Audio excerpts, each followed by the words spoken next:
Hey everybody, welcome to my usual me. Welcome back to Life is Feudal, the MMO guide to the second major update. This is the breakdown, and this is the number 4 video in the series. We're going to do the rare resources and the reworked trade system today. So let's go ahead and jump right into it. Let's see what we got going on rare resource-wise. It says we will now have two types of the uncommon resources. We have the regional resources, which we've already had. Current regional resources when a common resource with a low chance created with the name of a region where it was found. For example, if you're mining iron ore in the Sleeper's Forge, you might get Sleeper's Forge iron ore. I think everybody pretty much understands what that is. It's just a certain type of, it'll be a resource that has a name, and certain recipes require certain named items to be able to make them. So regional resources can be found during using common abilities with very low drop rate percentage chance, but can be stably produced in outposts. And then we have rare resources, resources of a new type without any region's name that can be found only in certain regions. More accessible to players because they can be found in several regions, but not in one. So brimstone, gypsum, let's see what else we have down here.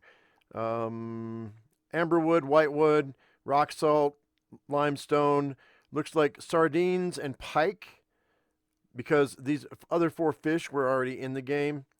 Hairy cow, woolly pig, mountain sheep, wheat, no, rye wasn't in the game before, neither was barley. Just plain vegetables, just vegetables as general vegetables. I don't think was ever in the game. So those items are going to be rare resources. So, and that's going to give certain items that you're going to be able to get out of them that you're going to need for mid-tier recipes. So finding rare recipes. Oh, it says the resource cannot be regional at the same time. So anything I get from a hairy cow is not going to be a regional resource. It won't be a regional resource. It'll be a rare resource, but it won't be a regional resource, if that makes sense. All right, so let's see. Finding rare resources are more abundant than regional resources because they can be found in several regions throughout the map. For example, amberwood can be harvested in half of the world's regions, whereas whitewood can be found in the other half. So same with the fish, right? So certain like half the world will have sardines, the other half will have pike. We may not be able to get all of these fish in one region. It may be only in a certain region where you can get the fish because they're considered a rare resource now. So each one of the regions is going to have their own fish, which makes more sense. It just does. I was like, how can I catch a freaking trout and a salmon or and a codfish in the same place? It makes no sense. You know, rivers. Anyway, you don't understand what I'm saying. Harvesting rare resources. You can harvest rare resources throughout the same in-game actions for regular resources. Rare resources will drop with a high probability from regular resources of the same type. For example, amberwood will drop from pine trees. I'm assuming you can use the rare resources like regular things. Oh, using rare resources. Here we go. Rare resources are required when producing certain mid-level items. For example, you'll need rare resources for crafting tier 2 armor, non-regional weapons, 2 to 4 ingredient food, and iron tools. You can use rare resources in low tier production, but is not required, and you will produce the same effects. Yes, okay, good. So for example, bread is the same from rye, wheat, oats, and barley. So yeah, you're going to be able to still make your regular recipes with say the marbled beef like you would with the regular beef. If you only require beef, beef will be beef no matter what. Leather will be leather no matter what. So if you have extra of this like rough thick leather and you need to make some clothes that require leather, regular leather, you're going to be able to use that. So it's not a problem. All right, well, that's pretty cool. All right, the reworked trade system. This is going to be a super important part of a lot of people's lives. Buy order system. If you need a certain amount of resources for your large crafting or construction work, or if you want a certain type of weapon but cannot find it anywhere, you can now place a buy order. A new tab appeared in the trading post window where you can see the actual demand of the goods and sell to players what they want. Also, you can create your buy order in My Offers tab.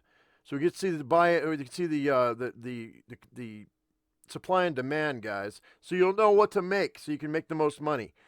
That's good. Partial purchase. Now in the item description, you can see the price per unit if the partial purchase is allowed. An order is closed when the total quantity of items was sold or purchased from the partially purchased allowed order. Otherwise, the order is open and the number of items in this order is updated. Note, all orders that allowed to partial purchase are marked in a sell orders and buy orders tab. All right. Goods delivered by the Crown. Each purchase can now be delivered. For quite a significant payment, you can now order an instant delivery of the goods that you have purchased from a distant trading post to you. Cost of delivery is calculated based on the distance between trading posts. The seller of an item will receive a number of coins equal to the item price minus delivery cost. In case you create a buy order, the delivery cost will be automatically added to an order price. It makes, I mean, that's good, because there are some trading posts that are sketchy as hell, man. I wouldn't want to go and, but they have things I want, but I wouldn't go buy it from them because I don't trust them. But you know what? If I can pay a little extra and have it delivered immediately and I don't have to go to them, more the better.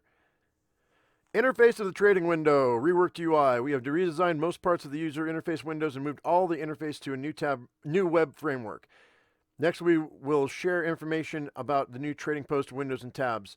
If you need, buy orders tab. If you need a certain amount of resources or a particular item, you can now place a buy order. In the buy orders tab on the trading post window, you can see a list of items the players want to buy. If you have a needed item, you can sell it right here. Lame pony, trade pony. How to sell. By clicking on an order, an information window opens. It consists of all the information about the selected item and a list of items in the seller's character storage that can be sold by this order. Choose items and their quantity. If allowed, partial purchase. You can also see a delivery cost and a total amount of coins under total price after all calculations. Click the sell button. Your items will be sold and you will receive your coin. Note, the seller receives the money minus delivery cost. Total amount the seller will receive is under the total price tab. Just like that. Holy mackerel, it's 10%. 10%, it looks like, at least, for delivery. My Offers tab. Now it consists of 4 tabs that allow you to put an item for sale, create a buy order, see a trade log, and sell items to the Crown. New sell orders. In this section, you can put an item from a list of items that you have in a trading post storage for sale. For sale. How to create a sell order. Choose an item from a list of items that you have in the trading post storage. It provides you with item names and their quantity. Choose a price per unit in copper coins. It automatically converts it to gold, silver, and copper coins. Check an allow partial purchase checkbox if you need it. Choose a quantity of selling items. In the bottom of the window, you can see commission and total price. And when you finish, click create. All right. New buy order. Here you can create your buy order. On the left side, you can see a goods category in the search field. On the right, the information about the selected item. How to create a buy order. Number 1, search for the needed item in the search field or the categories tree. Choose the needed item. Choose how many items you need in the quantity field. Choose the quantity interval. Choose the price interval in copper coins. It will automatically show you converting it to gold, silver, and copper coins. Check the allow partial purchase checkbox if you allow to sell order partially. And choose a region from a drop-down menu, or skip choosing if you don't mind getting a purchase from any of the regions. Click the create button, and then your buy order will appear in the My Offers tab and in the Buy Orders tab for other players. Just like that. Trade log. Here you can see all the operations like selling or buying that were in your trading posts. This tab makes your trading post operating easier by sending a log of all operations and allowing you to see it anytime from any of your trading posts. That's going to be handy for people that, maybe you don't necessarily trust so well, and you can see if they've been selling your things, if you want to know where they went, if you're missing stuff. Maybe you don't trust your guildies as much as you should, and they got into some of your goods and they sold it for an extra pocket coin. That might, this is going to show up. So each record in the log consists of type of operation, sold or buy, date of operation, and UTC, information about items that participate in an operation. You can sort records by each column values. Okay. All right. Interesting. But I wonder if this is only going to show up for you and not the other people in your guild. Because I don't know if it's individual or if it's actually, if you have control of the guild, if you're the guild master, if that actually is seen by you, if you can see what other people have done. It says all of your trading posts, but is it only you, or is it everyone can see everybody that's traded and what they've traded? I wonder. Sell to the Crown tab. We created it as a separate tab to make it more comfortable in use. You can see a list of items that you can sell to the Crown on the left side of the window in the List of Goods tab, or simply in the Storage tab all items in your storage that can be sold will be marked with a crown icon. At least they mark them. You don't have to look them up and see all the time. How to sell items to the crown. Choose an item from a list on the left side of the storage tab. Choose a quantity on the right side. In the item window, you can also see a total amount of coins that you will receive here. Press sell to crown. This is the way it always has been pretty much. Although I like that whole crown. I like this crown. I like that. That's really nice. So I can see immediately if I can sell the crown or not. That's really handy. Then we have the advanced search. It says, note if you want to search for orders on all trading posts, you need to check the global search checkbox. You can search for an item in the following ways. You can just fill the search field and choose from the drop-down menu, or by filtering tab results from a categories tree by choosing one of them. Or you can use advanced search by clicking the search options button. The button will open a window where you can choose each of the following characteristics of selling an item: quantity, quality, and durability interval, price interval, features, distance to a trading post that stores an item. Oh, it tells you how far away it is. That's cool. Region or certain trading post. After you choose options, it will be shown under the search field. Note only the leader or minor leader can support trading post. Okay. So only the leader or the minor leader can pay for the trading post. Because you're going to have to pay for upkeep, right? You're going to have to support it with upkeep costs. Because your trading post is going to cost money. As well as your claim is going to cost money. So, yeah. There's that.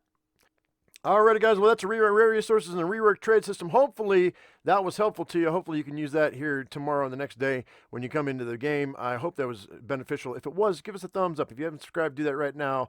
As I always say, I am my usual me. You be your usual you. We'll see you next time. We're going to do the counselor's video next. So that'll be up in not too long. Thanks for watching, guys. We'll see you later. Bye-bye.